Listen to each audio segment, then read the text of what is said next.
Mr. President, First Lady, my wife and I are most grateful to you for your generous hospitality as the United States celebrates this very special anniversary year of the Declaration of Independence.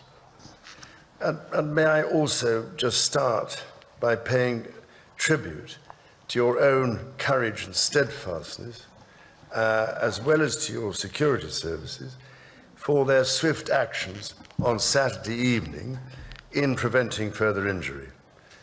My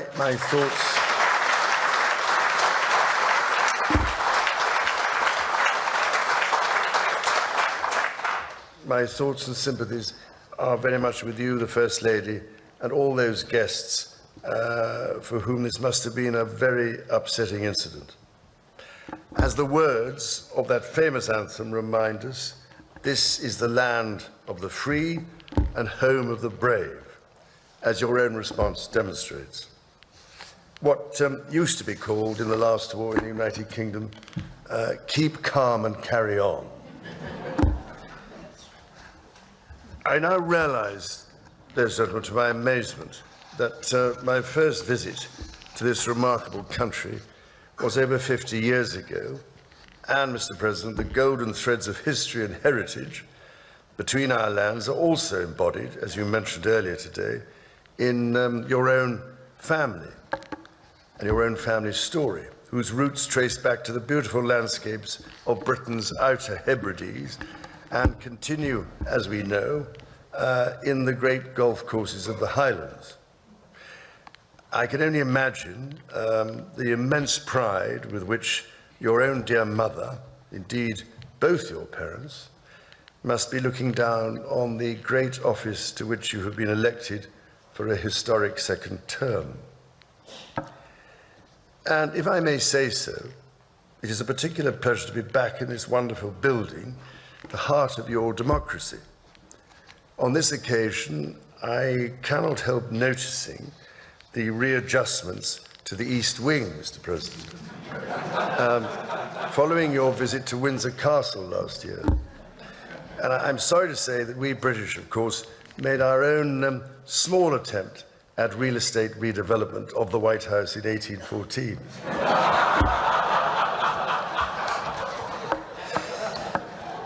Anyway, I'm so glad we have an important opportunity at this critical time to renew those bonds of history and friendship between our nations and our peoples.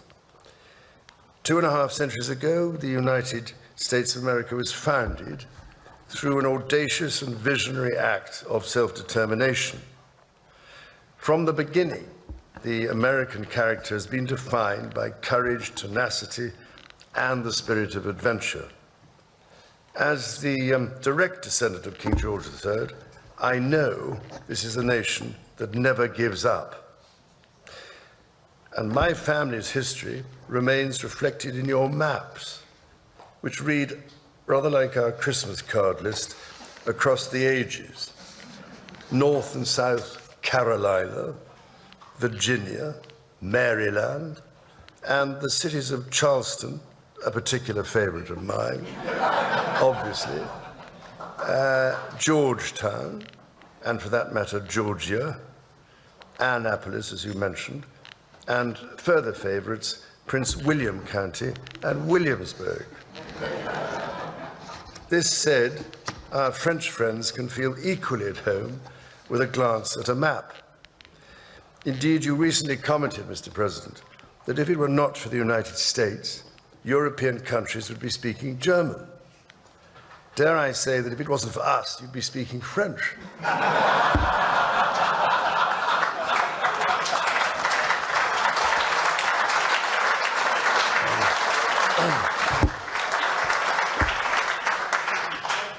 Of course, we both love our French cousins greatly, and we three estates are not only bound by our shared values, but by a profound belief that together we are more than the sum of our parts.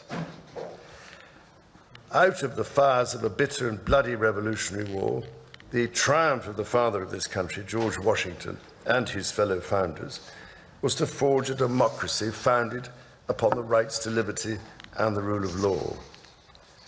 The story of Britain and America is one of reconciliation, from adversaries to the closest of allies, not always perhaps following the straightest path.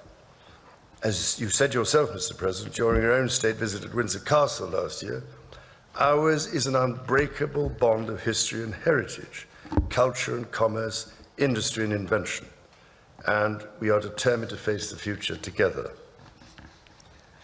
Tonight, we are here to renew an indispensable alliance which has long been a cornerstone of prosperity and security for both British and American citizens. Our people have fought and fallen together in defense of the values we cherish. Across the ocean and from coast to coast, we have traded, innovated, and created together.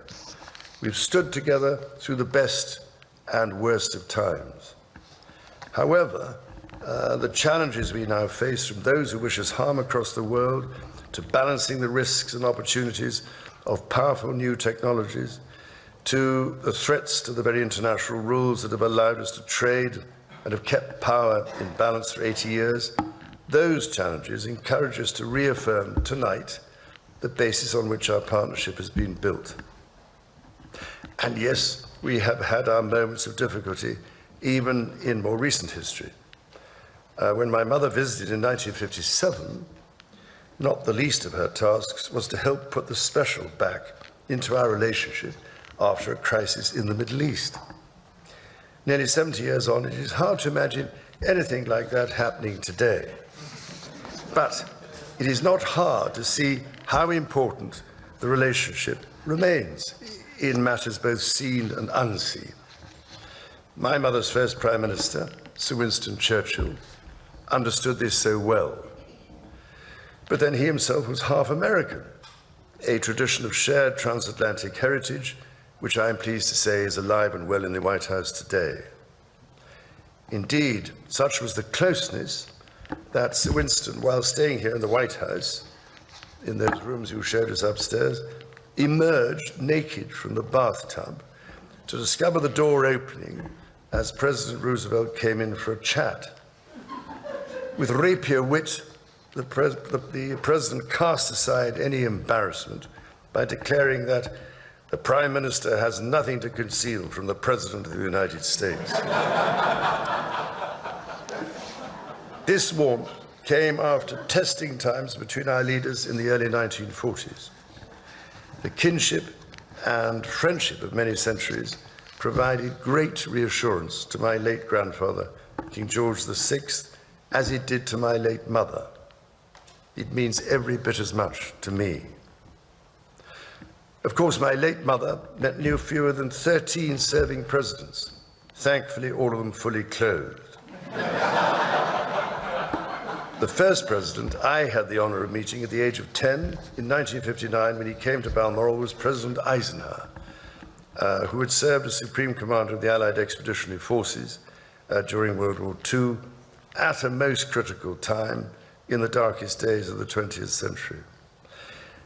American leadership helped rebuild a shattered continent, playing a decisive role as a defender of freedom in Europe. We and I shall never forget that, not least as freedom is again under attack following Russia's invasion of Ukraine.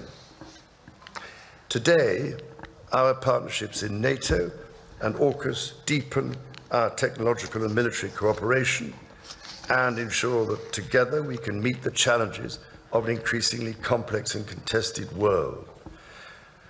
And speaking of submarine alliances, there was one particular AUKUS predecessor, launched from a UK shipyard in 1944, that served for the majority of her life attached to the 4th Submarine Squadron in Australia, playing a critical role during the war in the Pacific. Her name? HMS Trump. So tonight, Mr. President, I am delighted to present to you, as a personal gift, the original bell which hung on the conning tower of your valiant namesake. May may it stand as a testimony to our nation's shared history and shining future. And should you ever need to get hold of us, or just give us a ring.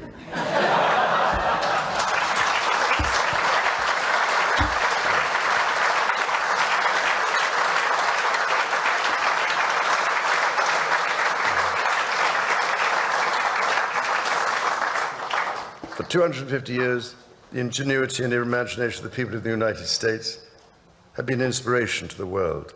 This land of opportunity has nourished some of humanity's greatest minds, from the industrial age to the space age. So many miracles of the modern world have been and still are invented in America. Indeed, we have followed the voyage of Artemis II, or Artemis II, as my family and I might like to call her, with close attention.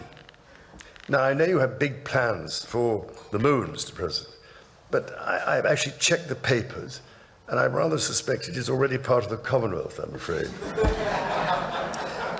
Ladies and gentlemen, on this week's visit, I look forward to meeting the people and communities of this dynamic country, including celebrating some of the work of my King's Trust, which it has been doing in these communities, helping give young people a chance to succeed across America in this year when we mark 50 years of the Trust. Can you believe it? Every year, millions of Britons journey to this remarkable country to experience its glorious national parks, soaring mountains and ancient forests. From the peaks of the Pacific Northwest to the rugged shores of the Atlantic, from the vast expanses of the West to the sweeping prairies and canyons, the natural beauty of this land is found in every corner. And in sport, in just a few weeks, the United States and Canada will be among those to welcome the world as hosts of the FIFA World Cup. So in one sense, Mr. President, as heads of state, we are joint hosts. We call this game, by the way, football, Mr. President. And I can only say, as the head of state of 5 competing countries, I will be watching the matches closely and with great enthusiasm. After all, we always like favourable odds. So this city, Washington, D.C., is the home of more Shakespeare folios than anywhere in the world. 82 copies are carefully preserved and shared at the Folger Library.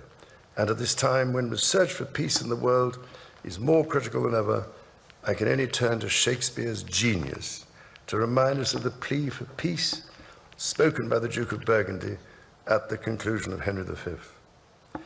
My speech entreats that I may know why gentle peace should not bless us with her former qualities.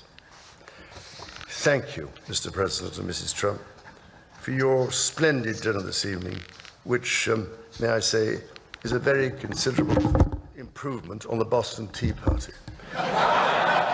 So, whether your cup contains tea, wine, Scotch whisky, bourbon, or even cola, let us raise our glasses and voices as we toast the past, the present, and the future, thank you, of our 2 proud and allied nations. To the United States and the United Kingdom, God bless both our countries. Thank you very much. Thank you, everybody.